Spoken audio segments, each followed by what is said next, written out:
Bonjour à tous. Aujourd'hui, nous allons parler des araignées au contact de l'homme.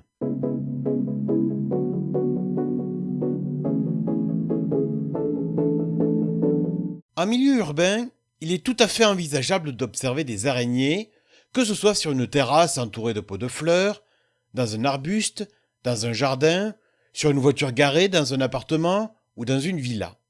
Un petit jardin urbain peut accueillir une dizaine d'espèces d'araignées. Le milieu urbain est en réalité propice à la vie des araignées. Il offre certaines garanties, des protections et des proies diverses. L'éclairage artificiel favorise la présence d'insectes volants, tels que par exemple les papillons de nuit, qui pourraient ravir certaines araignées qui habitent près des réverbères. Les araignées se sont adaptées à la lumière artificielle. Tandis que sa sœur des champs continue de fuir la lumière, la malmignate des maisons crée sa toile en pleine lumière. Qui ne possède pas ou n'a pas eu d'araignée dans sa maison, peu importe l'endroit, la cave, le grenier, une simple pièce.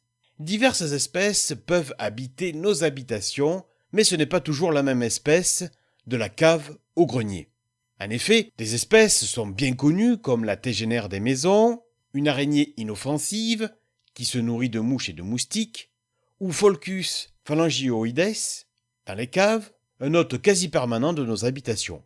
Les araignées des maisons sont totalement inoffensives pour l'être humain et pour les animaux domestiques.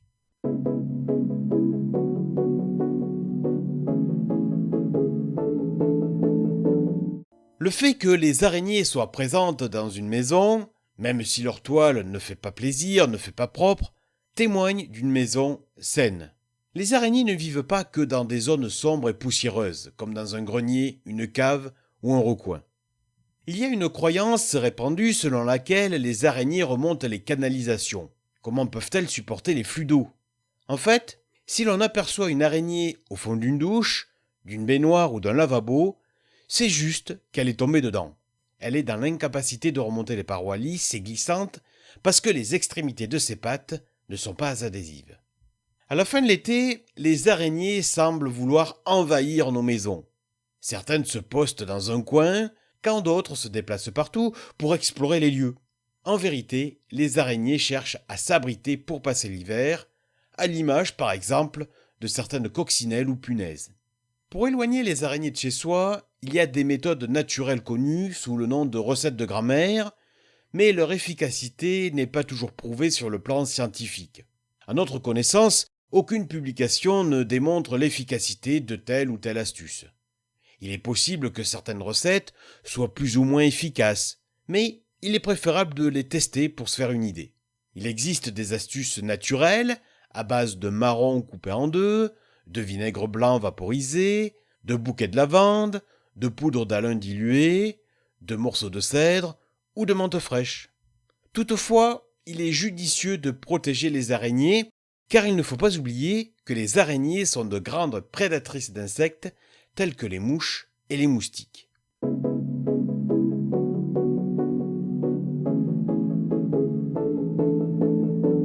Dans la toile d'araignée, avec Aurélien Hosset. Peu importe le type de jardin, jardin de fleurs, potager ou les deux, jardin citadin ou sur une terrasse, les araignées ont réussi à s'installer dans nos jardins. Ces araignées sont observables au sol, entre les plantes ou grâce à leur toile. Plusieurs espèces sont présentes dans nos jardins, comme les pères diadèmes, la tégénaire géante ou la dysdère armée.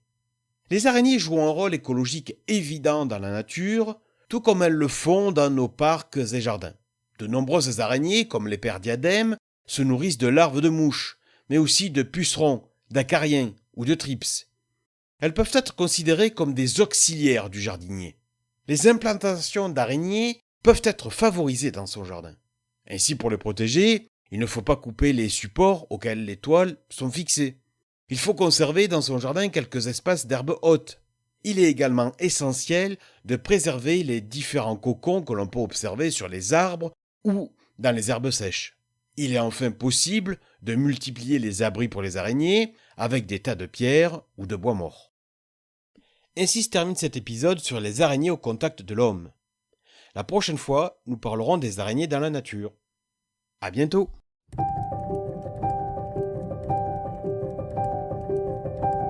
C'était Dans la toile d'araignée avec Aurélien Hosset.